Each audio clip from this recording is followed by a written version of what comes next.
Hello, hello. Welcome to This Must Be the Place. I'm your host, Imogen J. Lister.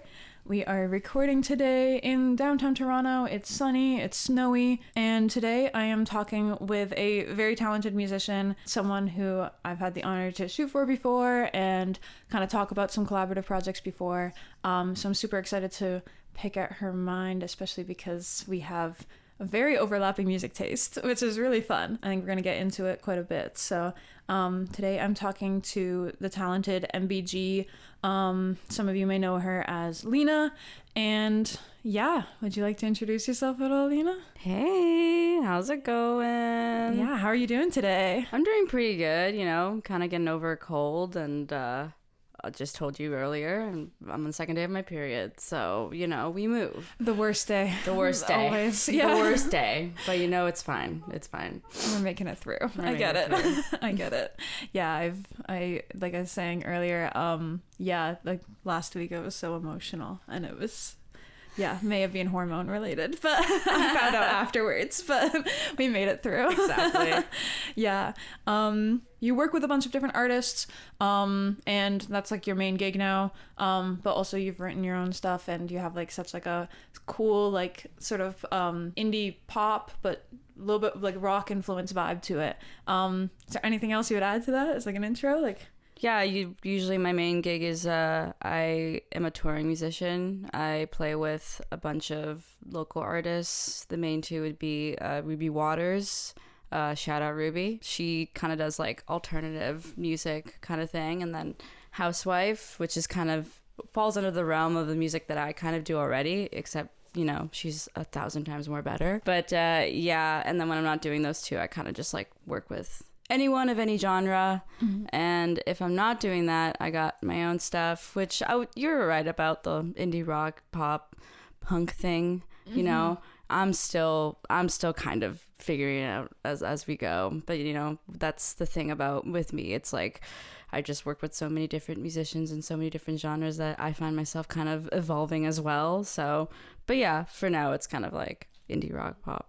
Yeah, punk stuff. Yeah, that's pretty cool because like you have like so many mentors available to you through your work, like influences as well. So, tons of influences. It's pretty crazy. Some others would say that I have a lot on my plate, but I'm gonna eat it up every time. So. As you should. Yeah. Yeah, I feel like definitely like booked and busy, but that's the best way to be. And oh yeah, booked and busy. It's been super booked and busy. It's funny because when times are quiet, it gets really, really quiet, and then just when it gets a little too quiet, things just pick up again. It's pretty crazy, that freelance life. It's just so many ebbs and flows, and a lot of just like self-loathing and like self-worth, and not working for a bit and then working a lot to the point where you don't see that many people, especially as a touring musician, but you kind of figure out your methods to your madness to kind of keep you sane in the work that I do. And I think now I've been doing it now for, I would say, 3 years now. I kind of have like somewhat of a grip on how to handle situations like that and these like ebbs and flows, but I'm still learning. Definitely. I hear you. As someone who's new to like a level of freelancing, it's like, yeah, it really pulls you off your feet sometimes. Yeah, there really is no manual or like no instruction. There's no right or wrong way of freelancing. You kind of just have to take the leap and kind of learn as you go, which as an adult with responsibilities and bills to pay and things like that is a very scary thing. But at the same time, it's also like good because, you're an adult with a somewhat fully frontal developed cortex of your brain, who's not like young, crazy, and rebellious, that has somewhat... somewhat together of like your life and stuff. And for me, it's kind of like, hey, I might as well just do it now when I'm done school, now when I don't have any kids, now when I'm like somewhat of an adult that has like some financial responsibility, I'll give it a shot. And since then it's been pretty crazy. It's been pretty wild not having to look for work for like the last 3 years. I've always just been an employed person. I've always done the 9 to 5. I've always done the 12-hour shifts. That's all I've ever known. And now to go from that to doing this, like doing something that I've always done since I was like 15, I never thought of it to be a a job is it's pretty crazy. It's quite a blessing. I don't know. The universe does some crazy shit. They throw curveballs at you, and you just gotta. Somehow I caught it. So that's definitely the biggest thing. Is like every day I have to like learn to be grateful again of like the position I'm in, where it's like, okay, like I'm grateful I live in this city, and I'm grateful I'm like, you know, doing this and everything. Yeah. I have to sometimes kind of sit down and kind of be like, all right, like. Damn, like I'm doing stuff that people like dream of doing, exactly. You know, and I never really realized it because I'm just so in it until like once tour's done, once festival season's over, and you're just kind of like in your own little world and your own thoughts. It's like, oh shit, yeah, what I'm doing is pretty crazy. It's a pretty crazy life. Like, what did I just go through? Like, what just happened? That whirlwind of things. Yeah, like I look around in my studio and I have like, I've collected so many lanyards of where I've been and posters and stuff like that. And I'm looking around, I'm like, I can't believe I did all of that stuff for the last like 3 years. That usually an average person would take 5 to 10 years as a musician to do, you know, like... when I did my first arena tour with Ruby, like opening up for City and Color, I never realized in that moment, because like a gig is a gig to me, at least, no matter how big or how small. And then one of the band members in City and Color like kind of was like, congratulations, you're doing arena tours before you're 30. At the time when I was 29, I was like, oh shit, yeah, that is quite a crazy accomplishment to do. And I'm so grateful, I'm so blessed that I have these 2 working limbs that pretty much make my career and help me continue to do the career that I'm doing. So yeah, it's a great perspective. That's so awesome. Before we got into the studio, we were talking about like how important music is to you. Yes. So I'm sure it's like traveled with you through this era and this journey of freelancing. Oh yeah, music is very important to me. I would say I'm like quite an audiophile.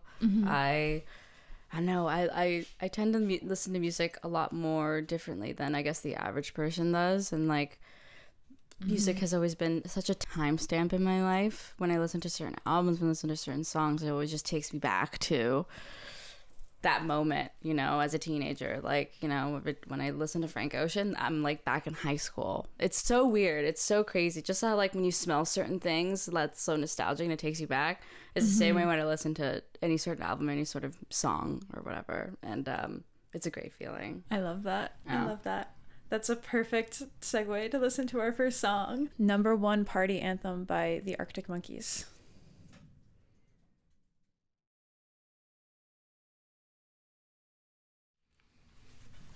The Arctic Monkeys have such a way of creating such a like incredible world in their music. I will say this might be a very hot take for most people, but I honestly think Alex Turner is probably one of the greatest songwriters of the 2010s. I can agree with it. Yeah. He's one of the songwriters. He's written so many songs where I wish I wrote them, honestly. And this is one of them. This whole album is one of them. And I love this song so much. It's so funny because it's like, at the time when I was listening to this song, I was like 17 or 18. I was a teenager, you know, and this is during the Tumblr era. Yes, iconic for the Tumblr era. Yeah, the golden age of Tumblr.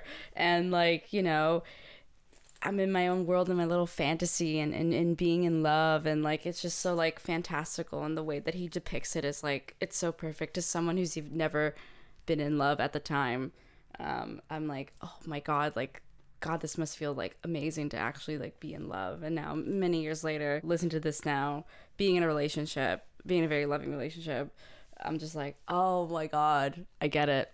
I get it now. Now I truly get it. Yeah. So it really grew with you as a person. It really did. Yeah. Sometimes every now and then, every 5 years, I'll like go back to this album, you know, give it a listen and be like, it still holds up. And it still holds up. It definitely does. Yeah.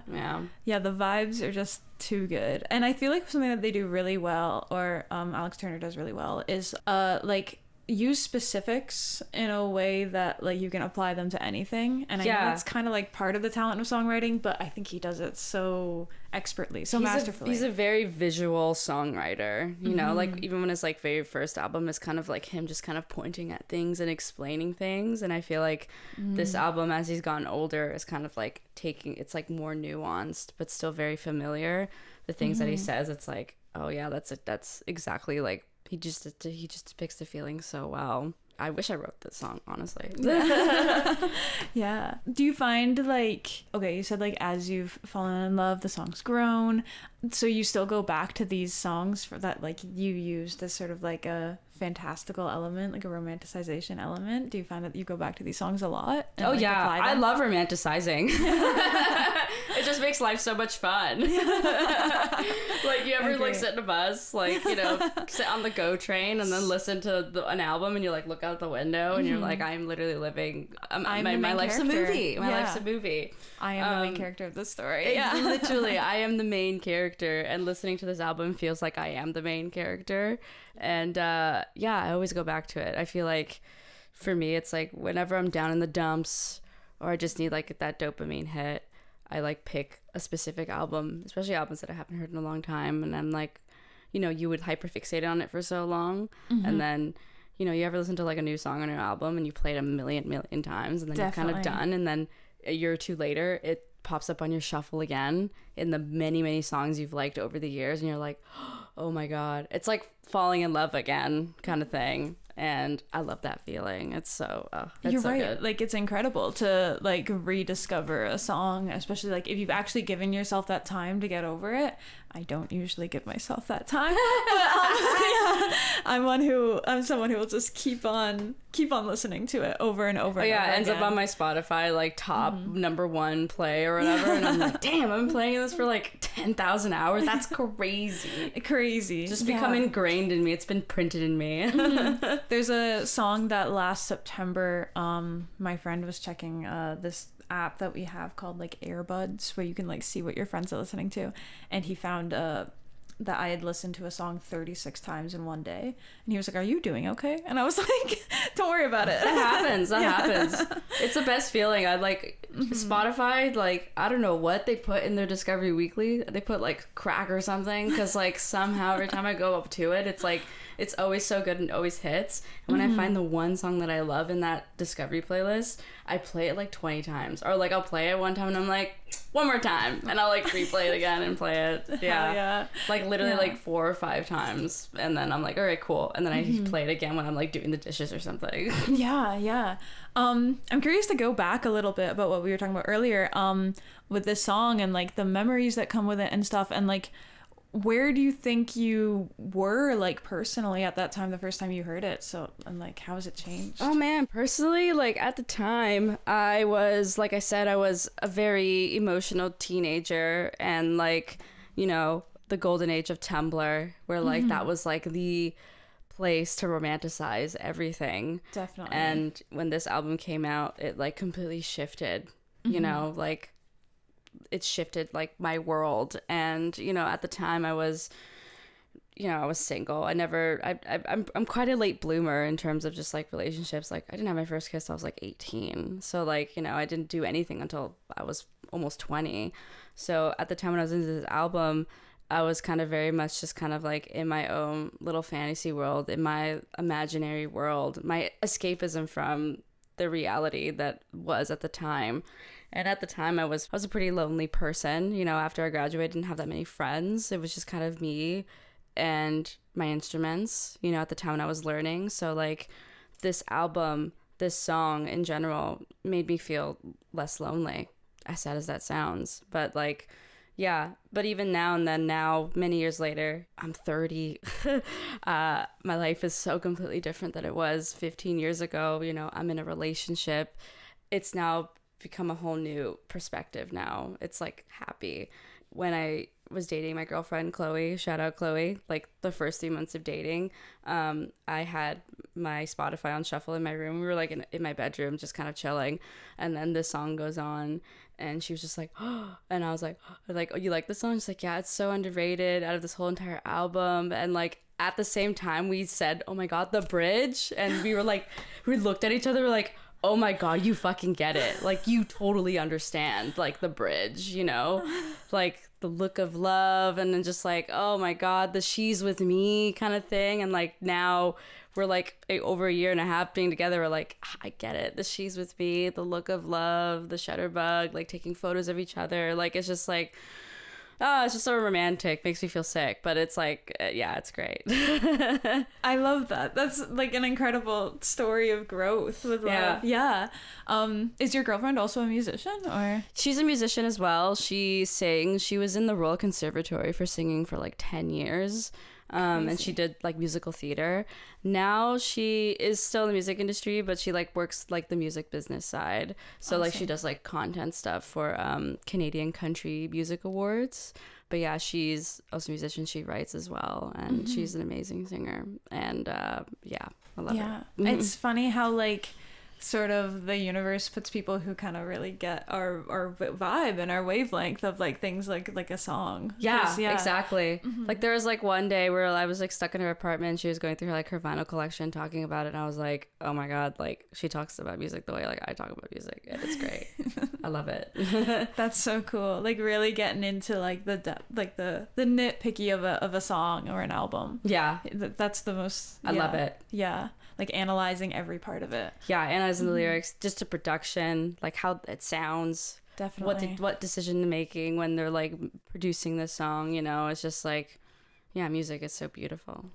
Such a universal language. So specific. And yeah. And I definitely feel that with like the Arctic Monkeys. Like I said at the beginning, like every aspect of their music and their albums creates like such a world. Like I feel like Cornerstone, there isn't. I love that song. Yeah, that so one good. Is like one that transports me somewhere else. I love that song so much. Oh, it's so good. There's a whole world that I think I can live in that is like that song. So I understand. Yeah, being that like 17, 18-year-old on like artsy Tumblr and listening to this. Yeah. Exactly. Yeah. Did you want to get into? Should we get into the next one? Let's get into it. Lena's second pick for a song is Knowing You Exist by Medium Build, which I really enjoyed because I feel like it's such a lighthearted, sort of almost like straightforward love song, I guess, in a way. There's a lot of times when I'm listening to these songs and I'm like, okay, let me think about the perspective and let me like think about it a little bit more, but this one I'm like, okay, I get it. Like I feel it so hard.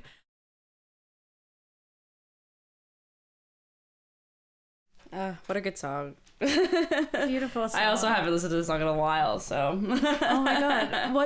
What prompted you to pick it then? I was just kind of going through my shuffled playlist, and I haven't heard the song in like, I guess like in a month or two, so not that long. And then when I saw this one pop up, I was like, oh shit, this song is good. And this song can go both ways, whether it's like a relationship or a friendship, really. I just love how raw the lyrics are. There's no poetry to it, which is funny because like with Alex Turner, it's very poetic and it's very like metaphors and all this other stuff. When there's love songs out there that is just like raw and true to its form, just straightforward. And I love that, and I feel like that is like the most bravest thing to do in songwriting, is just like, this is what it is, boom. Yeah, you know, not hiding it at all. This is what it is. And then when I first heard this song for the first time, it just encapsulated how I feel towards the people who I love, whether it's in a romantic sense or whether it's in like a platonic sense. It's like just knowing you exist. Like that's just, you know, that's just enough for me. Knowing that you are here in my life, out of the billions and billions of people on this earth, the billions of lives being lived, that you of all people are in my life right now. What are the odds of that? Very little. You know, so I feel like that song encapsulates it's such an important thing to like appreciate. Yeah, and I feel like this song gets so specific, same way how the Arctic Monkeys song did, but like in just like a straightforward way, rather than like, yeah, like you said, like being hidden under layers. Like this is just straight up like, I like teasing, I like snacking, I like this, I like laughing, like, I love laughing with you, I love being with you, and like just the thought of you is enough to ease, you know, just to ease me, you know. Yeah. Does this one have any memories, or where were you when you found this one? I listened to this album when I was on tour. So Medium Build, the front of house man for Ruby Blaine, he was a fan of medium build, and I never heard of him. And then when you mentioned about him, I was on tour and he just dropped this album in the country or something, and I listened to it and it was great. I loved it so much. I love his voice, I love his songwriting, I love the production. I just love hearing acoustic guitars. Can't go wrong with that. Exactly. You know, I love hearing strings. You can't really go wrong with that. And just his rawness in his songwriting is just so beautiful, you know.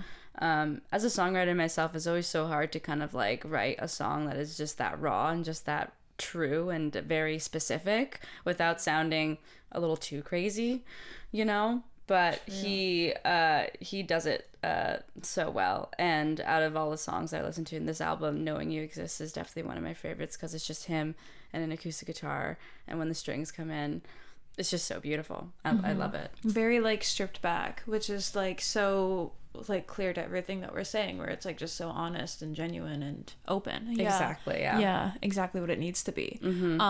Finding it on tour, was it like, I guess, like, did it like find like a home, like make like a little bit of a home while you were on It tour? definitely did. Yeah, at the time I listened to it, you know, being away from home, being away from my girlfriend, you know, I miss the people that I love. I miss my friends and I miss my girlfriend. And this song kind of made me kind of sit back and appreciate the people who I love that are in my life, you know. So yeah, this song kind of felt like a hug, being like, it's, you know, we're halfway there, tour's gonna be done, and then when you come back home, your friends and the people that you love are gonna be there waiting for you.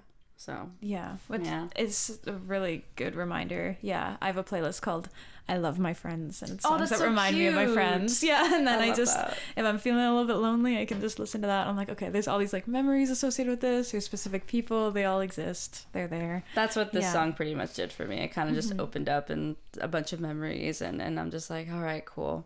Can't wait to go home. I understand. Because touring has taken you far and wide, right? So far and wide, and cities that I would say, all right, this will be the last time I'll see it. I see it again, and it's pretty crazy. I love it though. I mean, like, I wouldn't have it any other way. But you know, with most things in life, there's always pros and cons. There's always ups and downs, and you know, sometimes the cons we out the pros, and vice versa. You know, obviously with touring, it's like, yes, it's fun and you're traveling and you're seeing people and you're connecting with new people, but you also have this thing that you've built back at home that you're kind of leaving behind for a long time. But you know, it's the support system you have, knowing that when you come back, they're gonna be there, kind of thing. That's the most important part. That's the most important thing. Yeah. Keeping that any sort of like anxious attachment at bay, to be like, it's gonna be fine. Yes, exactly. Being like, it's gonna be fine. It's one of those friends that like you don't talk to for months, and then when you come back, it's like you picked up from where you left off, you know. It's all good. That's the best kind of friendship, really. Definitely. Medium build, I don't know much about them as a group or an He's kind of new-ish, I would say. He kind of blew up on TikTok by like one song, and then like, you know, those artists, you know, they got that one song on TikTok, they blow up, and next thing you know, he's going on tour, you know. But yeah, he's really good. He's like this like country dude or whatever. Kind of folksy vibe, queer as fuck dude. Like, he's like, he's great. He's awesome. I highly recommend listening to Medium Build. I'll have to look into it a little bit more. I'm trying to think if I have any other questions about this song or anything, or is there anything else that you want to mention about it? Nothing much really, except it's a really great song, and I love the acoustic guitar, how it sounds, and I love the arrangement of it all, and just I love his singing, because it's kind of like talk singing, which I kind of really love in like folky songs. Definitely. And I feel like Adrian Lenker does that really well. Yes, he does. Yes. And like he does it so well, and like, I just love that. And it's like, also the way that it's produced in his vocals, it kind of feels like he's like right beside you talking in his ear, because it's very soft spoken. But Medium Build, great song, great artist. I definitely, when you're approaching your own music, I feel like there's so many things to like consider then, like what you're doing, and this is such a stripped back song, and you've really like analyzed and picked down bit by bit. I feel like with these kinds of songs, like, Because my music taste is very eclectic. Like, I can never make a playlist of all the songs that I've liked, because it's just like, it's just a gumbo pot of so many artists and so many songs that I listen to. Some songs I like, I'll listen to that one song. I don't know the rest of the artist's discography. I just found it on my Discovery and I just like the song a lot, you know? And as a songwriter, I don't know, I kind of come into it being like, taking all these ideas from all these, like, whether it's like a punk song or whether it's like a song like this, regardless, it's just like I kind of come into it kind of picking out little ideas from these songs. And also I feel like these folky songs that are just like stripped back, acoustic, no overly produced stuff is such a palate cleanser for me. You know, it's nice to kind of like, I have my moments where like a week straight I'm listening to fucking like Chromatica by Lady Gaga, and it's like very overly produced, and like, it's, which I love, it's great. And then there'll be moments where I'm like, all right, time to like listen to like some folk songs and stuff, and you know, I listen to like Noah Kahan or something, or you know, or fucking like Bob Dylan or something, you know. So, and medium built, so just let the brain like chill. Just let the brain chill. Just like, it's crazy how a song goes far with just acoustic guitar and vocals, and that's when you know a song is like really, really good, especially in the lyrics. Because I feel like, it's like holding, like, not that the weights are necessary, the lyrics are holding quite a bit of weight, but also then like the delivery of the lyrics as well, where it's like holding so much of the weight of like the emotion and everything, rather than relying on any other production. Exactly. Moments. Like how each word, each lyric, how they say it is like, you know, the perfect, is like how they depict the feeling, you know. It's funny because like, I know we're gonna go talk about it in the next song, but with like Phoebe Bridgers, when like she says a song like, I'm so tired, it's such a basic lyric, you know, but the way that she says it, it's like, yeah, you're tired, dude, like you're sick of it. I feel it. It's such a simple lyric to say, and it's not poetic at all. It's just basic what it is. It's just the way that she said it, and it's like, fuck, like I'm done. And I'm like, you feel that, it's so heavy. And I just love when singers do that, when it's like the most basic, vague ass lyric, but the way that they say it, the way how they like say it, how they pronounce certain things, the feeling, it's just like, it's like, wow, that's my favorite lyric. Yeah, definitely. I was talking to my roommate a week or two ago about like lyricists that we appreciate and stuff, and I realized I was like, you know, I was like, how do you define a lyricist? Because like you said, like anything can be like such an impactful lyric. Yeah, if it's just like, the way it's delivered. Just the way that it's delivered and how you say it, you know? Yeah. It's fascinating. Yeah. Do you have a favorite lyric in the song? My favorite lyric is like, fuck, I just love teasing on ya. Yeah. I'm calling you a bitch.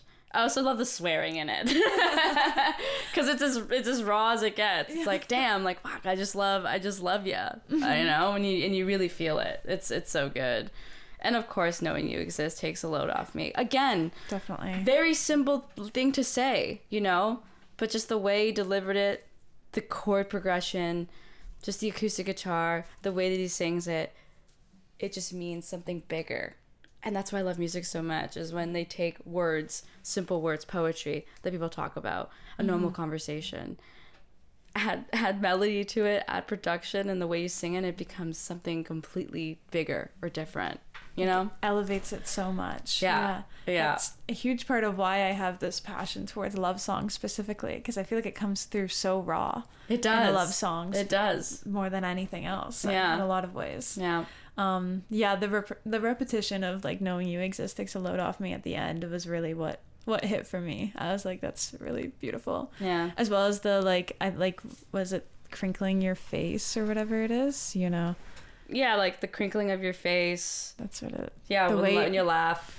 Yeah. When someone's laughing and their face all scrinkled up. Like, it's just the little things that you look at, and it's just like, it's so beautiful. Very, very gorgeous song. Yeah. 10 out of 10 pick. I loved it. Our last song, which I'm really, really excited to talk about. Me too. I wore my boygenius shirt for the occasion. I was like, I can be a little bit of like a super fan right now. I'm allowed to do that. Yeah, exactly. It's boygenius. And we were kind of reminiscing before we headed into the studio about boygenius summer, which has come up a lot for me recently. I'm still in boygenius summer now. Yeah. Yeah, boygenius summer part 4, whatever. 3, yeah, literally. 2, whatever. Yeah. Make the most of it. So we're gonna listen to True Blue by boygenius.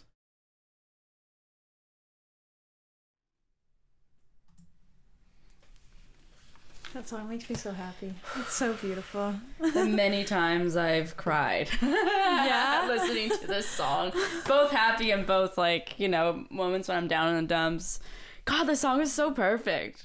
It's so gorgeous. It's so perfect. Yeah. Like, and take it what you will, whether it's romantic or even, like, a friendship. Like, it just encapsulate just, like, loving someone unconditionally, you know?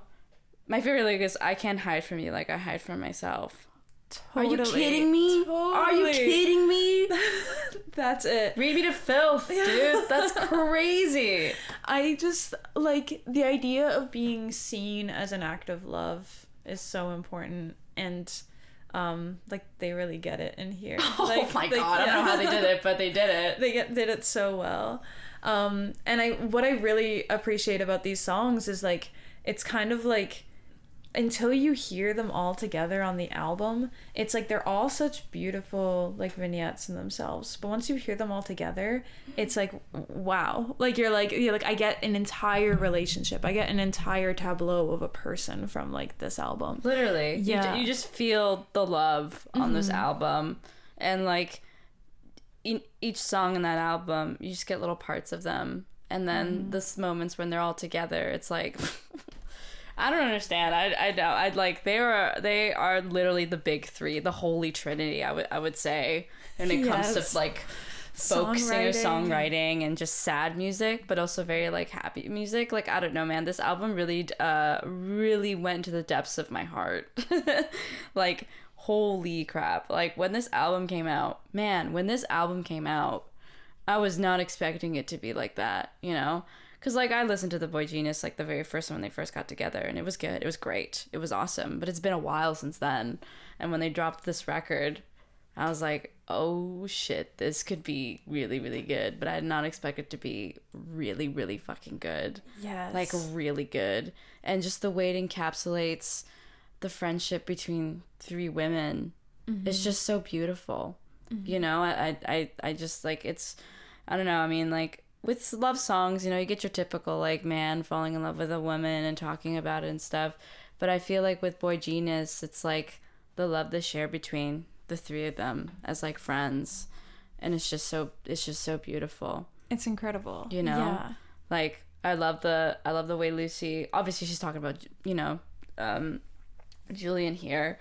But just the little things. It's so cute. Like, you're a winter bitch. But like it's just the little things that you would say about your best friend, you know? Exactly. That you only in like I feel like really only come out in like a female like woman to woman relationship. Exactly. Yeah, and like especially in queer relationships. Yeah, well. Especially. Yeah, like listening to this I'm like, man, we love really fucking hard. Yeah. We love so hard. And we just know the itty bitty details and just like love you for everything, you know? And like the bridge of the song where it's like, you've done me wrong. Like, you know, not every relationship is a straight line. You know, you have your fallouts, you know, you have your fights. But it doesn't matter because I love you so much. You know, like you never done me wrong except there one time, but it doesn't fucking matter. I'm not even counting it. It doesn't matter anymore because I love you. We can forget about that. We can forget about it. We can totally forget about it, you know? You know, she says in the lyrics, like, I'm not keeping score, which is, I think, is so, that's like unconditional love. That's like just the way to depict love, whether it's like a queer relationship or just like someone you really love platonically and who you're very loyal to, because that's how I feel too.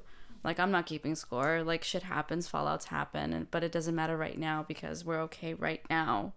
And yeah, oh man, Lucy Dacus fucking ate with this song. Like, oh my god. She always does. She's literally, I think, probably one of my favorite like love songwriters of all time. Like, I think everything that she's put any sort of ounce of effort into is like genuinely I feel gorgeous. Like with Lucy Dacus' songwriting, it's kind of like a bit of both raw and also very fantastical as well.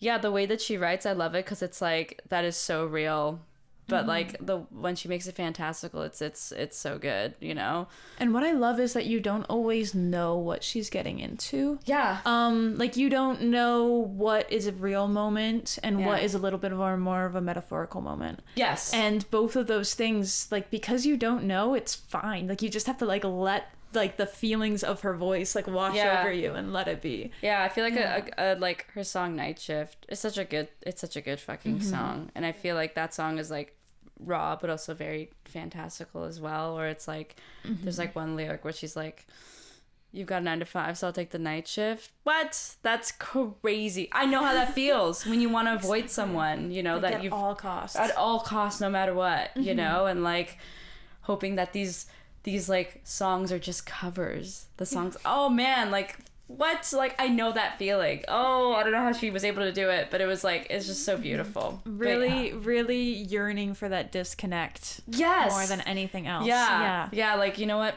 Forget it. These are just covers. You know, as someone like me who has been doing covers for so long, that's how I was able to learn music, and to have that like slight disconnect. And now many years later, listen to that song and I'm like, yeah. Whoa. Yeah. Definitely. I think one of the things that I appreciated listening to True Blue today over other times was like the harmonies in very specific lyrics. Yes. They love to do that. They love to like put little harmonies very low into the mix. Yeah. But when you're like alone in your room listening to it, I think that's what it's meant for, kind of thing. And then you pick up those like little intricacies and you're like, oh my God, yeah. You know? They get their listenership more than like I think like anybody ever. Like, oh yeah, like they're like in tune with who's listening to them. So like, and creating for that moment of being like, you know, like this is the low key moment that we need. Yeah. But yeah, it's such a great fucking album, and it's one of those albums where like I wish I wrote that song. Like True Blue is just like, it's just so good. It's just so good. And I haven't listened to True Blue in a very long time, and listening now again, I'm just like, I'm surprised I didn't cry, because every time I always listen to True Blue, I've always cried. And I remembered my most recent memory of True Blue when I listened to it the first time. I was on tour.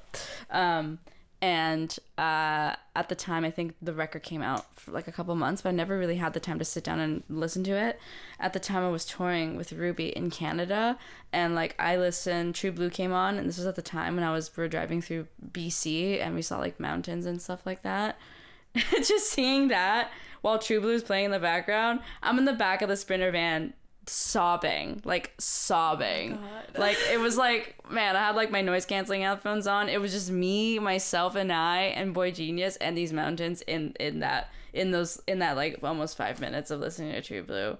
Like damn, like that's a beautiful moment. I haven't had music kind of astral project me like that in a very long time, until boygenius, the record, came out. So definitely. Shout out boygenius. Come back soon, please. Please, we need more. We need more. I can only imagine that moment, because every time I see a mountain, I cry. So I get it. Like, the combination of the two. It's the like, combination of nature and just that exists, and like this song exists, and art existing, and just it just becomes so emotional and overwhelming. But at the same time, it just feels great. I don't know. It feels good to just let it out and cry cathartic. It out. Yeah, it's very cathartic. Definitely. Were there any like memories from like boygenius summer that really, really stick out to you? Like that one, and also like maybe the first time listening to the record in general. Like the first time listening to the record in general was on tour, and listening to True Blue, listening to freaking $20, like the scream that Phoebe makes, like holy shit. And it's what I love about like listening to a new album is like after I listen to a new album, I go back and like watch the interviews of them analyzing the lyrics. Definitely. You know, like the Genius interviews. Interviews, and they talk about $20, and it's like the lyricism that they talked about, like this, you know, the Chevy and the cinder blocks. It's kind of like representing of like an unfinished project, an unfinished chapter in your life, and I never really thought about that. And it's just like, I don't know, I just remember the memory of just being on tour, listening to this album, and after listening to this album, dived deep into the interviews on YouTube to kind of get even a much more sense of these songs, you know. And like the song Cool About It. Oh, it's such a good song. It's such a fucking good song. I can listen to that song for at least a year without crying. Like, it brought up every single breakup I've ever been through in me. Like, it was so raw. Yeah. Like, it's always, I always cry once Phoebe starts singing, because her part is so, like, it's just so, like, damn, it's so raw and it's so true. And it's just like, with like Julian's lyrics, it's like, okay, Lucy, it's like, oh, that's nice. And then once, of course Phoebe has to be the last person, the last verse, and it's just like, it happens, and I'm just like, oh my god, the way she sings method acting will never leave my brain. Oh my god. Like, and like the harmonies on that line, oh, incredible. Yeah, this was an emotional song for me, but like, we're talking about like looking at the interviews and everything. Personally, it was like watching the visual album for like these first 3 songs in the album, or first 3 minus, approximately first half of the album. Yes. Where it was like I didn't really feel like I fully get it or got the purpose of it. And then I watched those videos and I was like, I understand this vibe of like friendships in your 20s and female friendships in your 20s, and exactly how, like, that's exactly where I am, and I'm like trying to figure that out. And it was like watching like Kristen Stewart's sort of interpretation of what those songs meant that like really added a lot to me, for me anyways. I mean, like, even the first song of the album, Without You, Without Them, like that. That's such a good song. It just perfectly encapsulates like a woman to woman relationship, whether it's like platonic or whether it's just like a queer relationship. It's like, it's kind of similar to Knowing You Exist, Exactly. But with boygenius, it's like, man, if it wasn't for your mom or your dad meeting in this life, in this universe, we wouldn't have someone like you, without you, without them, and I'm just like, oh, that's so beautiful. This would exist. None of this would exist without your parents, or like without your siblings, or you wouldn't get a certain thing from someone else that is you. That I love. And what I love, I think also what helps sort of like this passion, and for me anyways, around analyzing boygenius, is knowing about their personal lives. And I know not everybody likes that in a song, not everyone like likes to know, but I feel like it's like Phoebe's been pretty open in the past. Like, Julian's music is extremely raw. Lucy's music is a little bit more secretive, but like you can still figure it out kind of with context clues. And I feel like knowing so much about like the 3 of them, and I feel like I have like such a parasocial relationship with their dynamic that it's like I'm really in there with their music and how they wrote this and where this came from and understanding it. Like, You Without Them, I feel like it's prime example of that, especially with knowing like Phoebe's family situation and stuff like that. Exactly. I love it. I love the rawness. I love the vulnerability. I feel like it's so brave, but like also at the same time, it's like, I don't know, that's what I love about Phoebe's songwriting. It's like, some people try their best to be as vague as they can to try to relate to people, but even just saying it like it is enough to be related to something. Like, it's like, with Phoebe, I respect her so much for just like being raw and to the point, and kind of not sugarcoating it and being like, this is what it is, and people just eat it up, I myself included. Yes. I'm not gonna lie, it took me a while for Phoebe's music to really sit with me, and then somebody said Phoebe writes like a Leo. And I was like, it's so funny. I too am a Leo. I was born on August 19th and she's born on August 17th. She's born 2 days before me, which is crazy. Such a Leo thing to do. So I respect it though. Exactly. Like, I get it. I totally get it. Yeah. And the funny part is with Phoebe, it's like, her lyrics and her songs are so sad, but then you go on her Twitter and her social media and she's like the silliest person ever. Exactly. She's so unserious. She's such a troll. She's so unserious.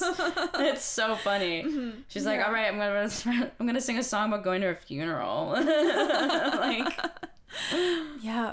I think we're getting to the point of like wrapping it up, but any other shout outs to boygenius you want to drop before we I mean, shout out to Lucy Dacus and Julian for being together.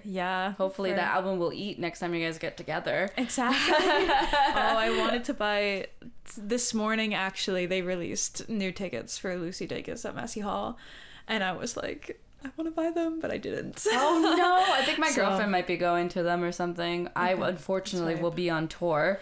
I'm missing so many shows on tour, but whatever. There's a lot coming up. I know. It's spring and summer is kind of when it's like the best, but also when I'm also not here. So who knows? Who knows? Who knows? Exactly. Yeah. But I don't know. We'll see what happens with that, because maybe I really want to go, but we'll see. I've seen Lucy before, so it's kind of like, do I need to go see her again? You know, it's kind of like a debate of like, is it worth it? But whatever.